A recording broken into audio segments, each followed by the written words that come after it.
اللہ کی تقسیم پر اوروں کو ملے ہیں مال و زر، ہم کو ملی تعلیم پر۔ الحمدللہ رب العالمین، والصلاة والسلام علی سید المرسلین وعلی آلہ واصحابہ اجمعین ومن تبعہم بإحسان الی یوم الدین۔ اما بعد، قال اللہ تبارک و تعالی فی القرآن المجید والفرقان الحمید، فاعوذ باللہ من الشیطان الرجیم، بسم اللہ الرحمن الرحیم، ھدی للناس، صدق اللہ العظیم۔ میرے زندگی کا مقصد تیرے دین کی سرفرازی، میں اسی لیے مسلمان، میں اسی لیے نمازی۔ محترم و مکرم عزیز سامعین اکرام، السلام علیکم ورحمۃ اللہ وبرکاتہ۔ اپنے من میں ڈوب کر پا جا سراغ زندگی، اپنے من میں ڈوب کر پا جا سراغ زندگی، تو اگر میرا نہ بنتا نہ بن، اپنا تو بن۔ اللہ کا کروڑ ہاں ایسا ہے کہ اللہ نے ہمیں دو عالم کے مالک و مختار، گلشن ہستی کے ولی، فصل بہار، راحت آدم و بنی آدم، محمد مصطفیٰ صلی اللہ علیہ وآلہ وسلم کی امت میں پیدا فرمایا۔ یہاں پر روزانہ ایک دین کی بات بتائی جاتی ہے، حسنین اسلامک آرگنائزیشن کے ذریعے روز مختلف الگ الگ عنوان پر گفتگو کی جاتی ہے تاکہ ہم اپنا مقصد حیات پا سکیں۔ ہر منگل کے روز یہاں پر قرآن سے نصیحت بیان کی جاتی، نصیحت کے معنی آتے خیر خواہی کے، ہمدردی کے معنی آتے۔ آپ دیکھیں گے نصیحت، خیر خواہی، ہمدردی اس سے ہوتی ہے جس سے محبت ہوتی ہے۔ جس سے محبت نہیں اسے نصیحت نہیں، جس سے محبت نہیں اس کی خیر خواہی نہیں، جس سے محبت نہیں اس سے ہمدردی نہیں۔ مثال لے لے، ماں کس کے ساتھ نصیحتیں کرتی، ماں کس کو نصیحتیں کرتی ہے، کس کے ساتھ ماں کی ہمدردی ہوتی ہے؟ کیا اولاد کے ساتھ ہوتی ہے، کیا دشمن کی اولاد کے ساتھ ہوتی ہے؟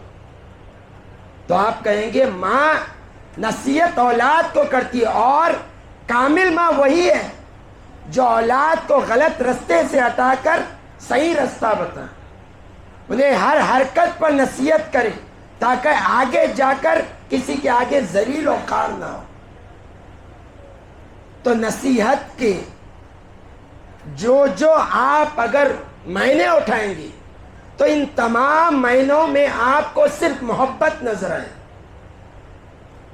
وہ ماں جو صرف جنم دیتی ہے وہ اولاد سے اتنی محبت کرتی ہے کہ ہر برے قول پر، ہر برے فعل پر ماں اولاد کو ٹوک دیتی، بیٹے نہیں یہ کام غلط ہے، یہ حرکات غلط ہے، یہ گفتگو غلط ہے، یہ تمہارا رہن سہن غلط ہے۔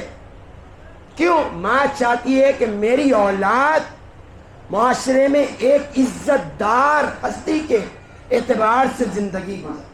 اس کے لیے نصیحت ضروری ہے، اس کی رہنمائی ضروری ہے، ہر قدم پر اس کی فکر کرنا، دستگیری کرنا ضروری ہے، اور ماں ہی پہلا مدرسہ ہوتی ہے اولاد۔ تو نصیحت کی جاتی ہے محبت جس سے ہوتی ہے۔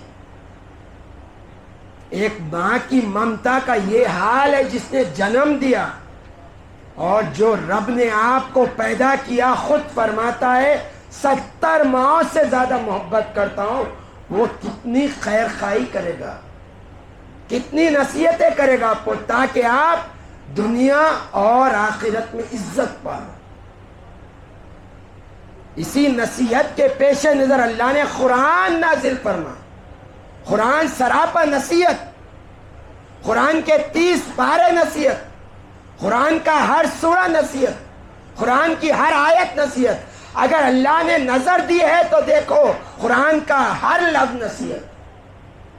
اللہ نے یہ شان قرآن کو عطا فرمائی. ہر قدم پر، ہر خوش تر، ہر دن رات، ہر مرحلہ، ہر علم اللہ نے قرآن میں نازل فرمایا. آدم علیہ السلام سے لے کر صبح قیامت تک جو ضرورتیں پیش آئے گی انسان کو، جو انسان کی زندگی گزری، جو انسانوں نے غلطی کی، جو انسانوں نے اچھا کام کیا، جو انسانوں نے رب کو ناراض کیا، جو انسانوں نے رب کو راضی کیا، تمام تذکرے قرآن میں نازل فرمائے اور فرمایا اے میرے حبیب کی امتیوں، دیکھو پہلے امتوں کے حالات دیکھو. آدم سے لے کے عیسیٰ تک جتنے پیغمبر آئے ان پیغمبروں کو دیکھو، اور جو پیغمبروں کی امتیں آئی ہے انہیں دیکھو. پیغمبروں کی امتیں کس چیز سے ہلاک ہوئی وہ دیکھ کر الرٹ ہو جاؤ. ان کے اوپر جو عذاب آیا، ان کے اوپر جو ظلم کیا گیا، کس وجہ سے کیا گیا تھا، اس سے اپنے آپ کو محفوظ رکھو. اور جو امتوں نے اللہ کو راضی کیا، جو امتی اللہ کو اپنے محبوب بارگاہ میں پیش کیا اپنے آپ، اس کو بھی دیکھو اور اللہ کی بارگاہ میں مقبولیت پالو. ہم قوموں کی حالات دیکھتے ہیں تو وہ قومیں بھی ہمیں نظر آتی ہے جسے اللہ نے آسمانوں کی بلندیوں پر اٹھا کر الٹا زمین پر مار دیا. کیا قصور تھا؟ بس قصور یہ تھا کہ اللہ کے نافرمان ہو گئے. کسی کو ایسے چیخوں سے آشنا کیا گیا جس کی وجہ سے ان کے کان کے پردے پھٹ گئے، ناک سے خون، منہ سے خون جانے لگا. کسی کو بندر دھتکارے، بندروں کی صورت بنا، خنزیر کی صورت بنا. وجہ کیا ہے؟ جب اللہ اور رسول کی نافرمان امت ہو جاتی ہے نا، یہ امت کو ہلاک کر دیا جاتا. اللہ کا احسان عظیم دیکھیں ہم پر. اللہ نے قرآن نازل فرمایا اور فرمایا ہدی للناس، لوگوں کے لیے یہ نصیحت ہے، یہ ہدایت ہے لوگوں کے لیے، تاکہ تم اپنے آپ پر غور کرو اور اللہ اور رسول کو راضی کرو. بندہ مومن کی کامیابی اللہ اور رسول کو راضی کرنا. وہ مومن کامیاب نہیں ہے جو دنیا میں کامیاب ہو جائے، اور نہ وہ مومن کامیاب ہے جو آخرت میں کامیاب ہو جائے. کامیاب مومن وہ ہے جو دنیا کو بھی اپنی کر لے، آخرت کو بھی اپنی کر لے اور اللہ کو بھی اپنا بنائے. ہوگا کب؟ جب ہم قرآن پڑھیں گے، جب قرآن کے معنی کو پڑھیں گے، قرآن کی تفسیر پڑھیں گے، تبھی جا کر آپ اللہ کی بارگاہ میں مقبولیت پائیں. اگر آپ قرآن کو چھوڑ دیں گے آپ گمراہ ہو جائیں. آپ اہل بیت اطہار کے دامن کو چھوڑ دیں گے آپ گمراہ ہو جائیں. حضور پاک صلی اللہ علیہ وسلم نے حجۃ الوداع کے وقت ارشاد فرمایا میں تم میں دو بھاری چیزیں چھوڑے جا رہا ہوں، میری امت تم میں دو بھاری چیزیں چھوڑے جا رہا ہوں. یا رسول اللہ کیا ہے؟ فرمایا ایک قرآن اور دوسرا میری اہل بیت. تم ان دونوں کو مضبوطی سے تھام لو، کبھی گمراہ نہیں ہو. کسی نے قرآن کو تھام لیا، اہل بیت کو چھوڑ دیا، گمراہ ہو گئے. کسی نے اہل بیت اطہار کو تھام لیا، قرآن کو چھوڑ دیا، گمراہ ہو گئے. کامیاب وہی ہے جو قرآن اور صاحب قرآن کی حال کو لے کر چلے، اللہ انہیں کامیاب کر دے. تو ہمارا کام یہی ہے کہ ہم قرآن کھولے روز صبح.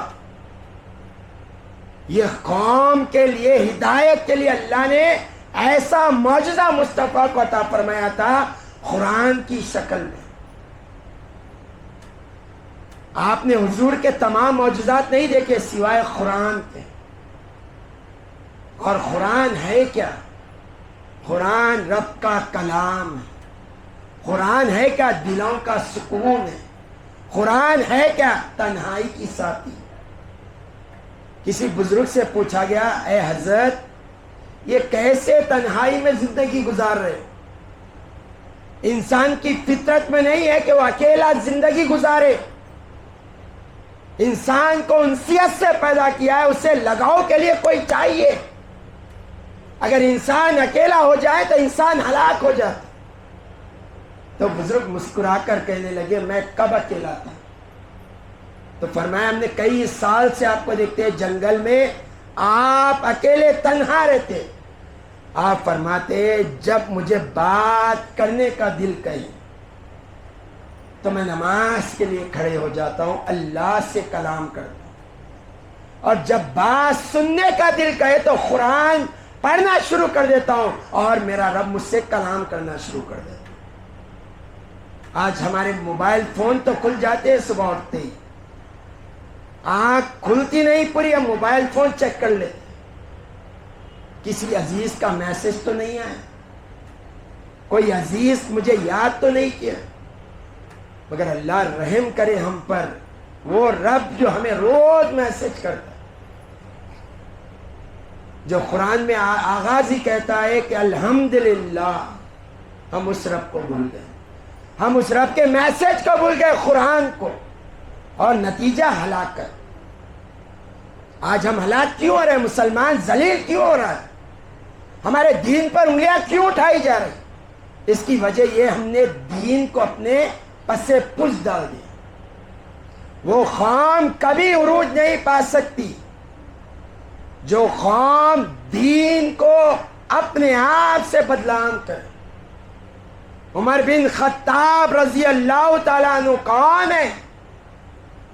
وہ شخصیت ہے عمر بن خطاب. قیامت کے دن اللہ تعالیٰ سب سے پہلے جسے سلام کرے گا, جس سے مصافحہ کرے گا, وہ عمر بن خطاب کی ذات ہے. اللہ قیامت کے لیے سب سے پہلے سلام کرے گا تو عمر بن خطاب, اور ہاتھ سے مصافحہ کرے گا اپنی شان کے مطابق. وہ عمر بن خطاب جس کے بارے میں مصطفیٰ نے فرمایا اے اللہ عمر بن خطاب کو ایمان کی دولت عطا فرما, اور عمر بن خطاب کو ذریعے دین کو قوت عطا فرما. اور جو آخری جملہ جو مصطفیٰ نے کہا نا, آج بھی پڑھ کر عقل حیران ہے. حضور پاک صلی اللہ علیہ وسلم نے ارشاد فرمایا عمر بن خطاب کے ذریعے دین کو عزت عطا فرما. اور آپ کو معلوم ہو کر حیرانی ہوگی, عمر بن خطاب خود فرماتے ہم ذلیل قوم تھے, ہم گھٹیا لوگ تھے, ہمیں دین کی وجہ سے عزت ملی.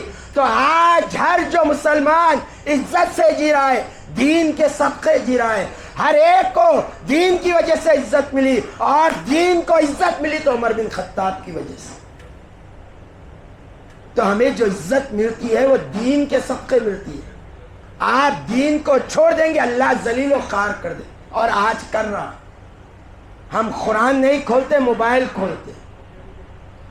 ہم رسول اللہ صلی اللہ علیہ وسلم کا آئیڈیل نہیں بنائے. 2 کوڑی کے ناچنے والے کو, 2 کوڑی کے جسم کی نمائش کرنے والی کو ہم نے اپنا آئیڈیل بنایا, جبکہ رب نے واضح فرمایا لقد کان لکم فی رسول اللہ اسوۃ حسنہ. تمہارے لیے بہترین نمونہ ہے, بہترین آئیڈیل ہے نبی کریم صلی اللہ علیہ وسلم. کہاں معلوم ہوگا؟ قرآن پڑھے تو معلوم ہوگا نا, قرآن سمجھے تو معلوم ہوگا. رب سے دور, رب کی معرفت سے دور, رب کی لذت سے دور کیا بندہ عروج پائے. علامہ اقبال نے کہا تھا وہ رزق سے موت اچھی جس رزق سے ہوتی ہے پرواز میں کوتاہی.